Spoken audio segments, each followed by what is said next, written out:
ఇంటిపైన, వాహనాలపైన హనుమంతుడి జెండాను ఎందుకు ఉంచుకుంటారో మీకు తెలుసా? ఒకనాడు అర్జునుడు హనుమంతుడితో రామసేతు నిర్మించడం కోసం శ్రీరాముడు వానర సైన్య సహాయాన్ని ఎందుకు తీసుకోవాల్సి వచ్చింది? అదే నేనైతే నేనొక్కడినే నిర్మించుకోగలను అని అంటాడు. అప్పుడు హనుమంతుడు, నీతో ఎన్నో శక్తివంతమైన బాణాలు ఉన్నాయి కదా, వాటితో నువ్వు ఒక నిర్మాణం చెయ్యు అని అంటాడు. అర్జునుడు తన బాణాలతో ఒక శక్తివంతమైన వంతెనను తయారు చేస్తాడు. అప్పుడు హనుమంతుడు, ఇప్పుడు నీ వంతెన ఎంత బలమైనదో చూద్దామని తన తోకను వంతెనకు ఆనించగానే అది కూలిపోతుంది. అప్పుడు అర్జునుడు, నన్ను క్షమించు హనుమా, నేను ఇలా చేసుండకూడదు అని అంటాడు.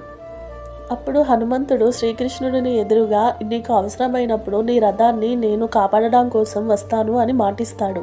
కురుక్షేత్ర యుద్ధ సమయంలో అర్జునుడి రథంపై వానర ధ్వజంగా ఆంజనేయుడి రూపంలో హనుమంతుడు కవచంగా ఉంటాడు. కురుక్షేత్ర యుద్ధం ముగిసిన తర్వాత శ్రీకృష్ణుడికి నమస్కరించి హనుమంతుడు రథంపై నుంచి వెళ్ళిపోతాడు. ఉన్నట్టుండి రథం మొత్తం భారీగా మంటలు వెలువడతాయి. అప్పుడు అర్జునుడు, ఏమైంది కృష్ణ, ఇప్పటివరకు బాగానే ఉంది కదా, ఎందుకు కాలిపోయింది అని అడుగుతాడు. అప్పుడు కృష్ణుడు, ఇదంతా హనుమంతుడి వల్లే, తనే లేకపోతే కర్ణుడు వేసిన శక్తివంతమైన బాణాలకు రథం ఎప్పుడో ధ్వంసమైపోయేది అని అంటాడు.